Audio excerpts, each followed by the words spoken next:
Hormat kami naikkan ke hadapan-Mu ya Tuhan.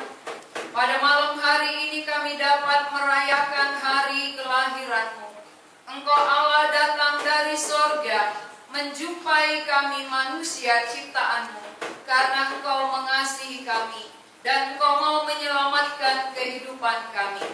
Kami bersyukur ada hari Natal, bukti bahwa Engkau Allah sudah pernah datang ke dunia ini, menjelma menjadi manusia, menjumpai setiap manusia, sehingga itu merupakan kabar baik bagi kami.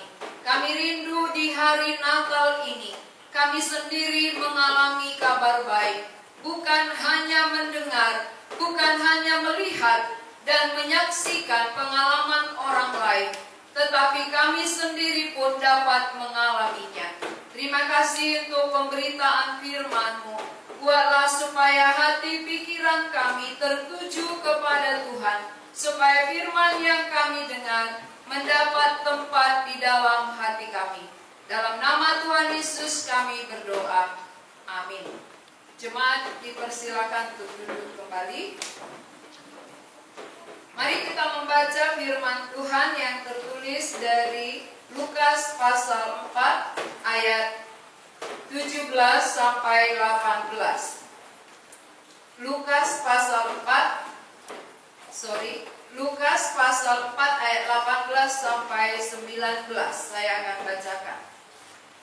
Roh Tuhan ada padaku, oleh sebab Ia telah mengurapi aku untuk menyampaikan kabar baik kepada orang-orang miskin, dan Ia telah mengutus aku untuk memberitakan pembebasan kepada orang-orang tawanan dan penglihatan bagi orang-orang buta, untuk membebaskan orang-orang yang tertindas, untuk memberitakan tahun rahmat Tuhan telah datang.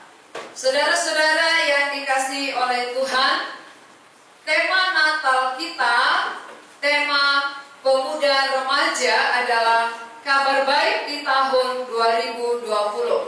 Mungkin saudara-saudari berpikir bahwa adakah kabar baik di tahun ini, atau malah kabar duka yang ada. Bukan kabar baik. Kabar baik kebalikannya adalah kabar duka cita. Apa yang kita alami selama tahun 2020, begitu banyak sekali kabar-kabar yang tidak menyenangkan hati di dalam pengalaman, di dalam praktek, di dalam perekonomian, dan sebagainya. Kita merasa semua itu bukan kabar baik. Jadi kalau demikian saudara-saudara, mengapa dikatakan ada kabar baik dalam tahun 2020? Kabar baik mungkin dalam hati kita, kabar baik itu adalah kalau virus COVID-19 sudah berakhir. Oh, itu merupakan kabar baik bagi kita. Atau yang berikut, apakah kabar baik? Oh ya, selama COVID banyak pernikahan tertunda. Pernikahan itu seharusnya sudah berlangsung beberapa bulan yang lalu, tetapi tertunda oleh karena COVID. Jadi sekarang sudah mulai bisa dilakukan pernikahan. Ini salah satu bentuk kabar baik ya. Kemudian kabar baik apa lagi yang mungkin kita alami? Kabar baik, kita sudah mendapat kabar bahwa di tahun 2021 nanti akan bisa tatap muka antara guru dengan siswa, antara dosen dengan mahasiswa. Ini kabar ya, kabar baik, tetapi ini belum terjadi. Tahun depan akan terjadi seperti ini masih dalam bentuk janji. Ketika janji digenapi, maka di situ kita merasakan, ini kabar baiknya. Tadinya waktu di rumah begitu banyak kesusahan, begitu banyak kesulitan ketika kami belajar di rumah aja. Ya, siswa mengeluh, guru mengeluh, mahasiswa mengeluh, dosen mengeluh, ya semua orang tua juga mengeluh. Banyak orang tua yang namanya dibuat darting ya. darah tinggi. Kenapa? Karena tidak didengar oleh anak. Kalau siswa biasanya yang paling ditakutkannya adalah gurunya. Kalau gurunya didengar, orang tua tidak. Sehingga ketika orang tua mengajar anaknya tidak didengarkan, anaknya darting. Ini namanya apa? Banyak sekali kesulitan, banyak sekali persoalan yang dialami dalam tahun 2020.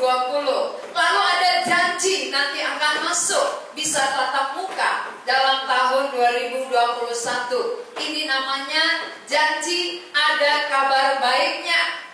Ketika itu terlaksana, banyak keuntungan yang dialami.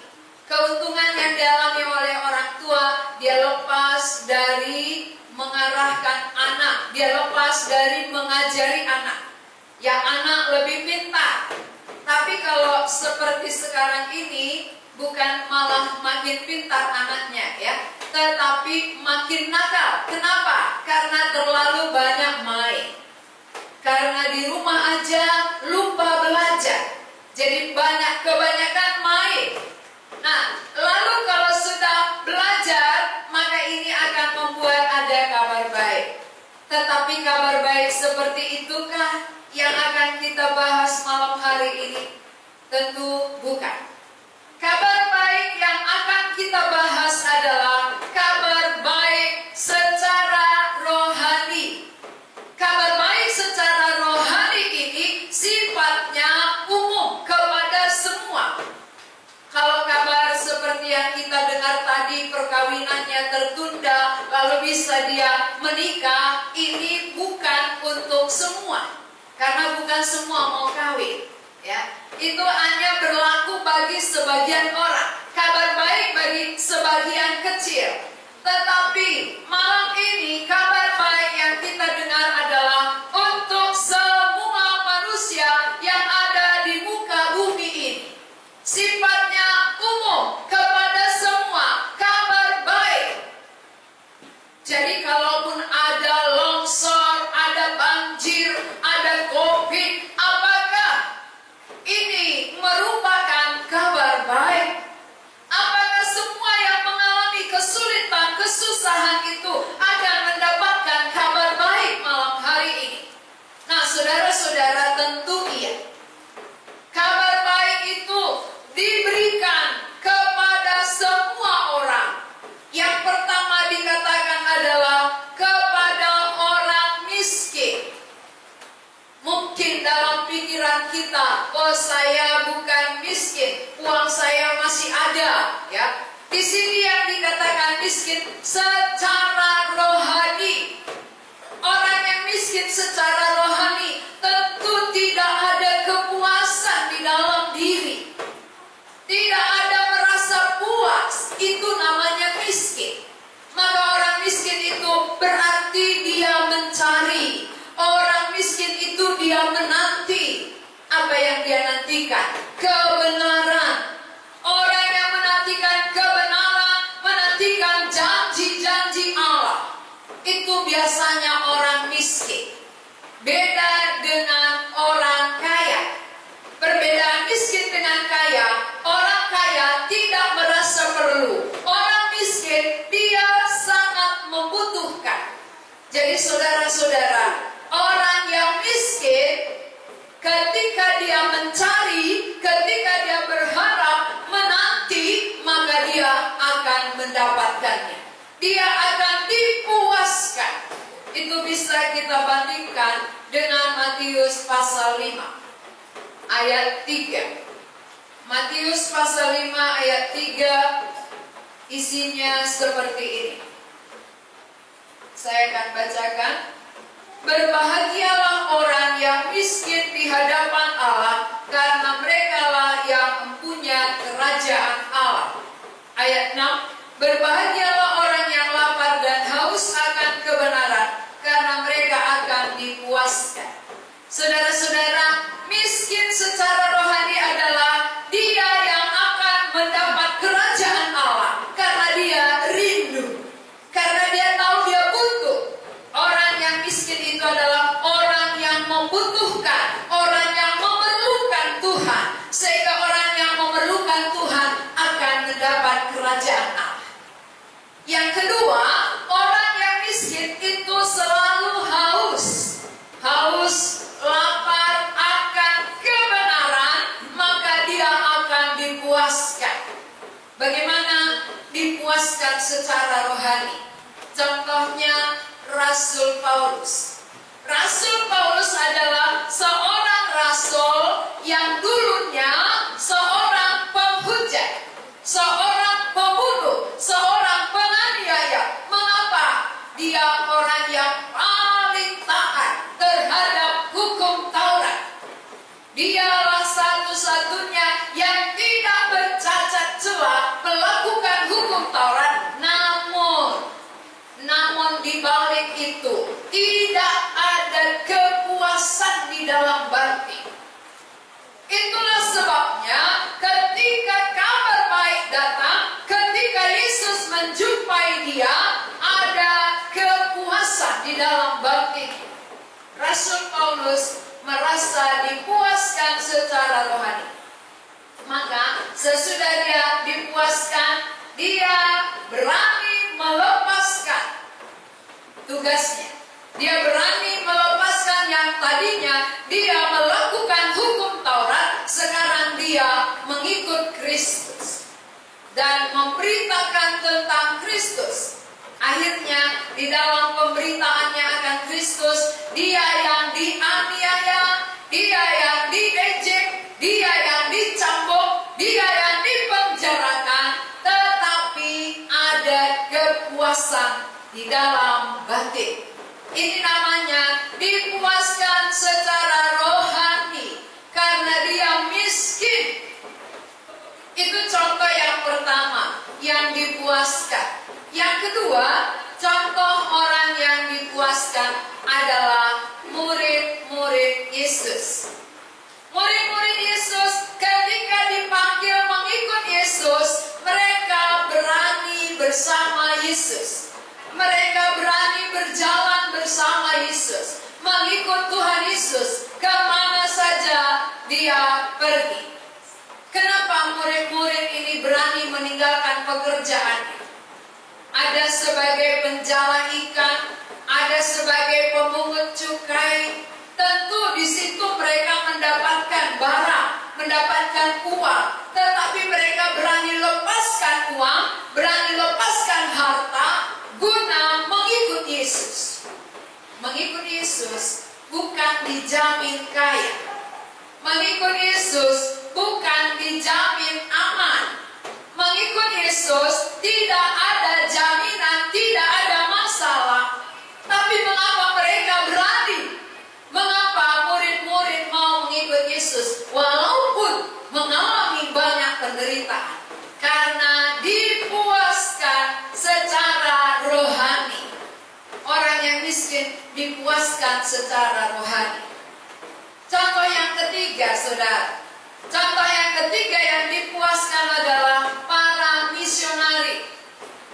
Para misionari biasanya datangnya dari negara-negara yang makmur, dari negara yang kaya, sehingga bisa mengutus para misionari ke tempat-tempat terpencil, ke daerah-daerah yang belum maju. Mengapa orang yang tadinya kaya di negara yang makmur rela meninggalkan negaranya, rela meninggalkan sanak keluarganya, lalu pergi ke tempat yang bukan negaranya, bukan bahasanya, dan juga dia berani bersedia mengalami banyak kesulitan, banyak penderitaan oleh karena nama Tuhan. Bahkan banyak yang sampai mati martir oleh karena nama Yesus. Mengapa para misionari berani mati? Karena ada kepuasan di dalam batin mereka.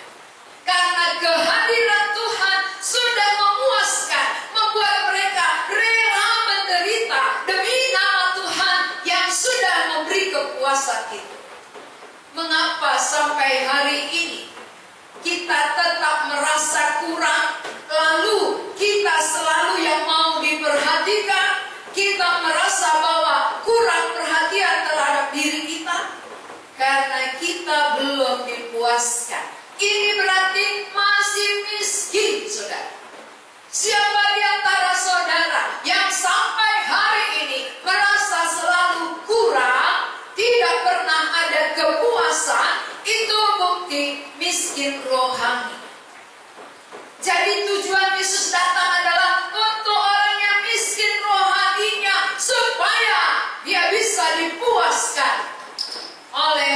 kehadiran Tuhan. Jadi bukan karena tidak ada masalah, tidak ada persoalan, tidak ada kesulitan, maka rohaniku terpuaskan. Bukan. Adapun gempa, adapun COVID, ada longsor, banjir di mana-mana. Kalau Allah Sang Pencipta itu hadir di dalam hati saudara, saudara akan terpuaskan. Di dalam penjara sekalipun, Paulus bisa bernyanyi memuji Tuhan. Puji-pujiannya didengar oleh seluruh tahanan. Ini artinya ada kepuasan, ada kelegaan, ada kebahagiaan. Inilah kabar baik. Kabar baik yang sesungguhnya bukan di tengah-tengah dunia yang kita hadapi, tetapi datangnya dari Allah. Allah datang menjelma menjadi manusia. Itu yang dikatakan dengan tahun rahmat Allah telah tiba. Janji akan kedatangannya sudah tiba. Jadi tidak perlu dinanti-nantikan lagi, tidak perlu ditunggu-tunggu lagi. Kedatangannya yang dijanjikan sudah genap. Jadi saudara-saudara yang dikasihi Tuhan, itu yang disampaikan oleh Nabi Yesaya. Nabi Yesaya katakan bahwa tahun rahmat Tuhan telah datang. Janji akan kedatangan Mesias telah tiba. Kalau demikian, biasanya kalau kita menanti-nantikan suatu janji, ketika janji digenapi, kita merasa, oh saya mendapat kabar baik. Saya sudah menerima kabar baik. Karena apa yang dijanjikan selama ini telah digenapi. Nah saudara-saudara, yang kedua, apakah kabar baik bagi kita melalui perayaan Natal? Kabar baik yang kedua dari ayat 19, untuk memberitakan pembebasan kepada orang-orang tawanan. Kalau saudara pernah melihat orang yang ditawan, dia pasti menjerit, dia pasti mengeluh karena ingin dibebaskan. Kalau namanya ditawan, berarti dia tidak mampu melepaskan diri sendiri. Dia tidak bisa, karena yang menawan itu lebih kuat dari dia. Itu yang dikatakan dengan tawanan. Jadi kita tawanan siapa? Dari Roma pasal 7 ayat 23 sampai 25. Di situ dikatakan bahwa kita telah ditawan oleh dosa. Berarti manusia ini dalam tawanan dosa. Dosa yang menguasai, dosa yang mengendalikan, sehingga kehidupan kita dikuasai oleh dosa. Kita melakukan dosa. Dari ayat 19-20 katakan, itulah bukti kita ditawan. Aku berkehendak berbuat baik, keinginanku melakukan yang baik, tapi yang kulakukan adalah yang jahat. Aku berkeinginan baik, tapi yang keluar dari tindakanku adalah yang jahat. Ini bukti ditawan. Jangan kita terlena. Saudara-saudara pemuda remaja, mengapa saudara selalu hidup di dalam dosa? Karena ditawan. Yang menawan itu tidak kelihatan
muda seharusnya kesempatan yang sangat baik bagi kita.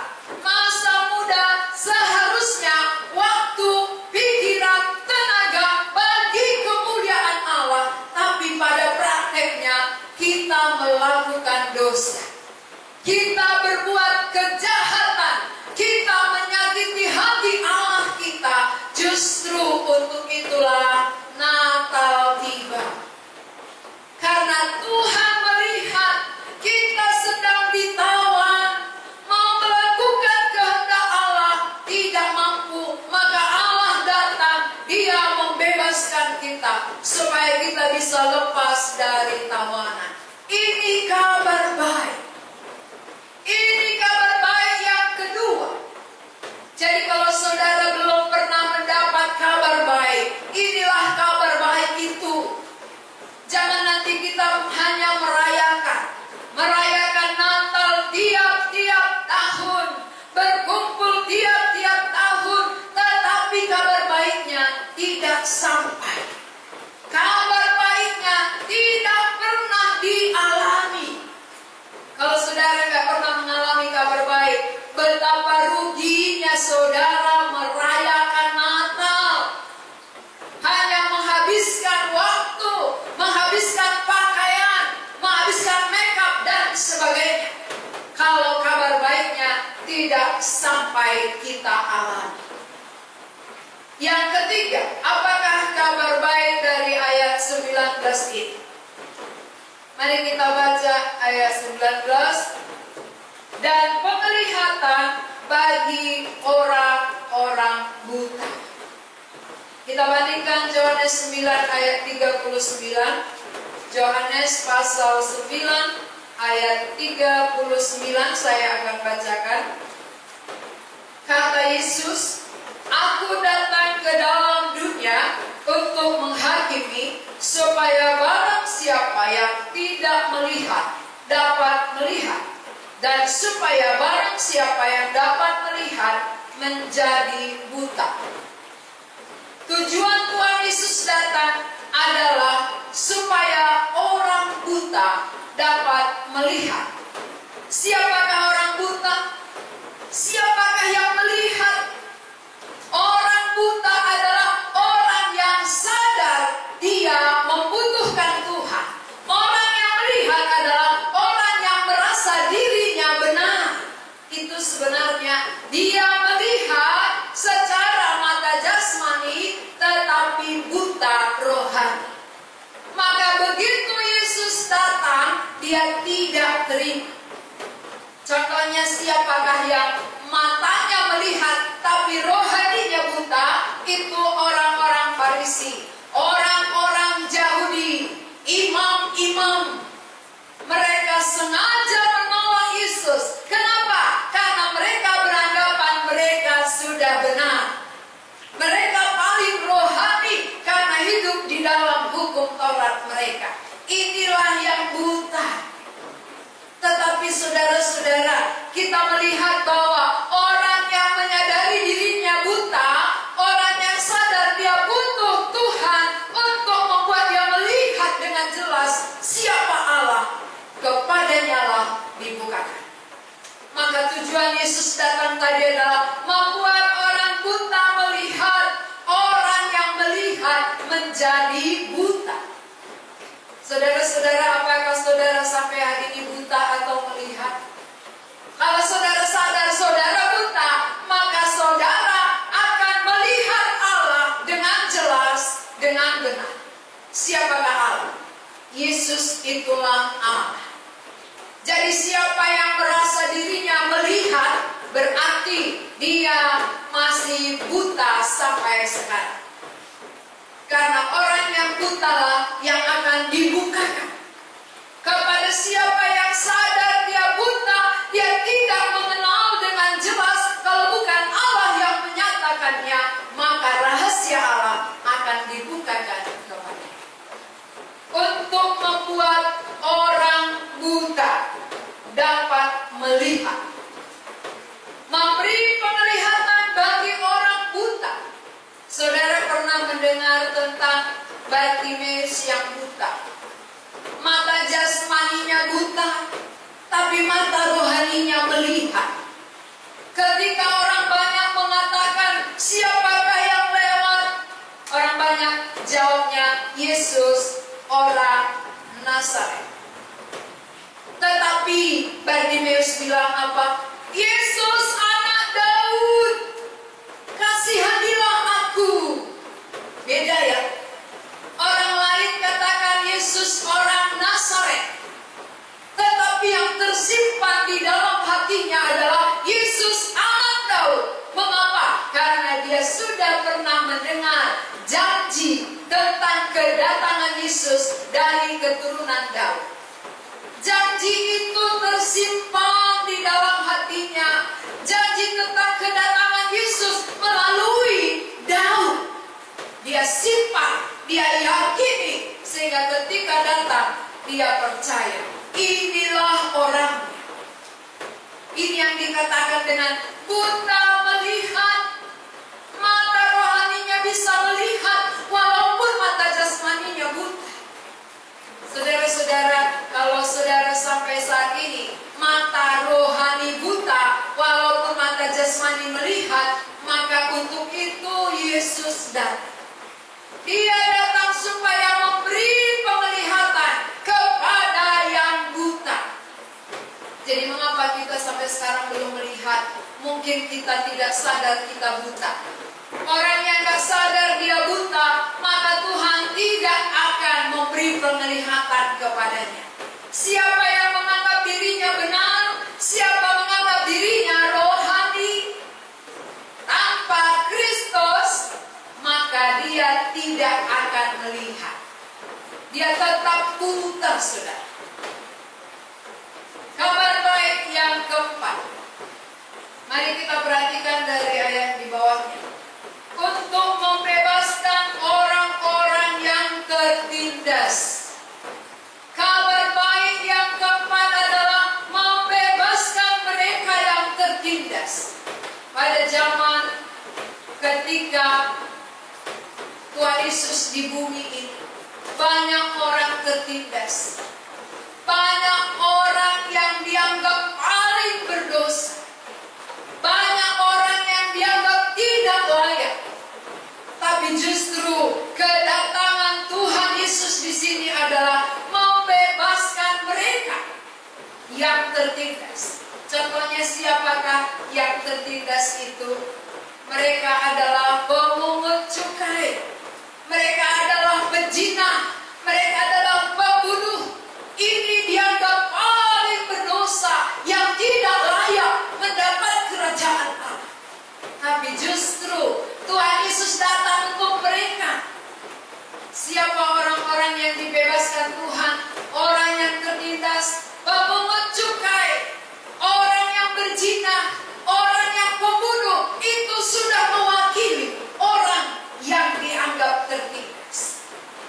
Jadi kedatangannya benar-benar bagi mereka yang tertindas, bagi mereka yang buta, bagi mereka yang tertawan dan miskin, supaya kehadiran Tuhan membuat ada kepuasan secara rohani.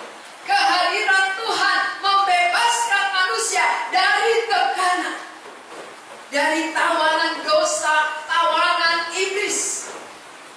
Kedatangan Tuhan Yesus membebaskan orang-orang yang tertindas, yang dianggap tidak layak. Tapi justru itulah yang dijumpai Tuhan. Saudara-saudara, kalau saudara yang mendengar firman malam hari ini, bagaimanakah status saudara? Siapakah saudara? Sadarkah saudara bahwa saudara orang yang miskin itu? Saudaralah yang sedang tertawan dan yang tertindas dan buta. Orang yang menyadari keberadaannya lah yang akan menerima kabar baik ini. Tapi siapa yang menganggap dirinya kaya, dia menganggap dirinya benar, maka kabar baik tidak sampai kepada dia. Siapa menganggap dirinya bebas, maka dia tidak akan mendapat kebebasan. Siapa merasa dirinya lebih benar dari orang lain, maka dia tidak akan dibenarkan. Tahun rahmat Tuhan telah datang bagi setiap manusia yang menyadari keadaan. Dia sadar dia butuh, dia sadar dia tidak mampu keluar dari dosa, dia menyadari dia tertindas, dia tidak layak, dia menyadari dia buta. Tanpa Allah membukakan, dia sadar dia tidak akan mengerti tentang Allah. Untuk itulah ada kabar baik.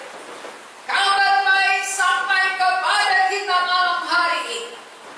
Kenapa saudara sampai saat ini belum merasa ada kepuasan?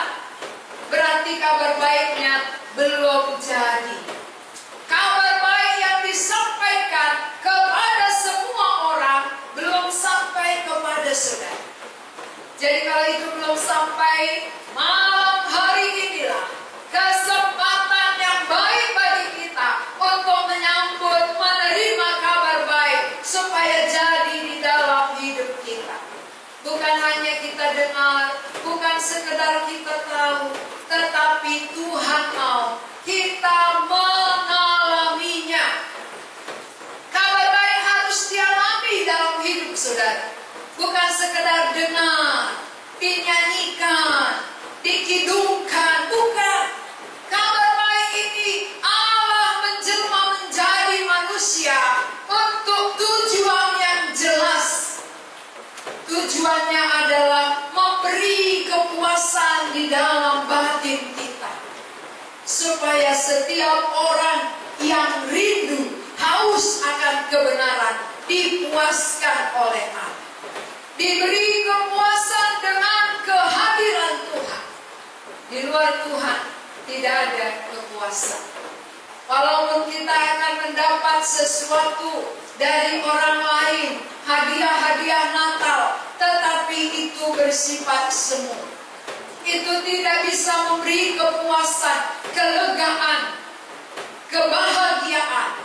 Tetapi ketika Allah yang menjelma menjadi manusia, kita sambut di dalam hidup kita, inilah yang memberi kepuasan.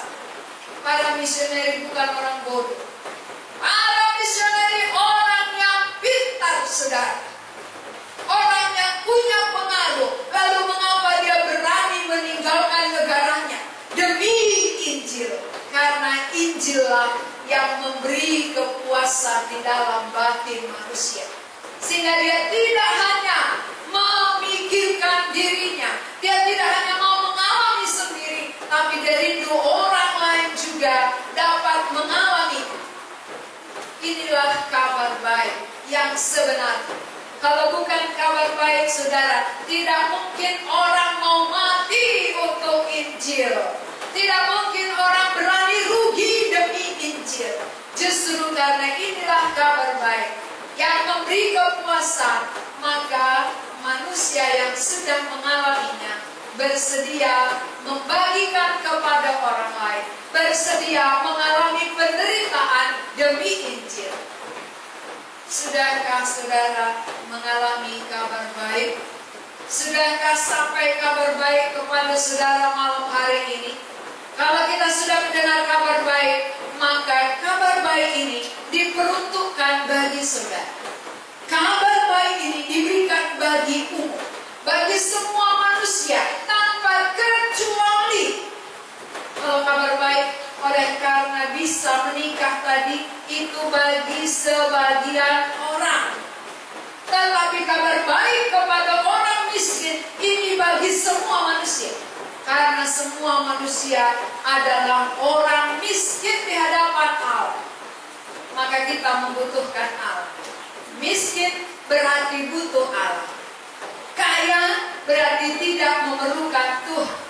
Siapa yang merasa dirinya miskin, maka Allah akan datang kepadanya memberi kepuasan secara rohani.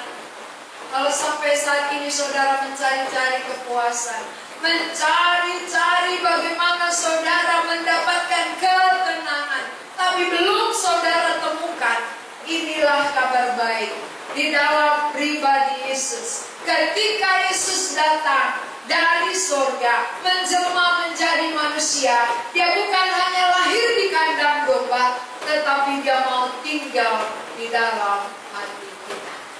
Setiap orang yang mau menyambut Tuhan hadir di dalam kehidupannya, maka dia akan dipuaskan.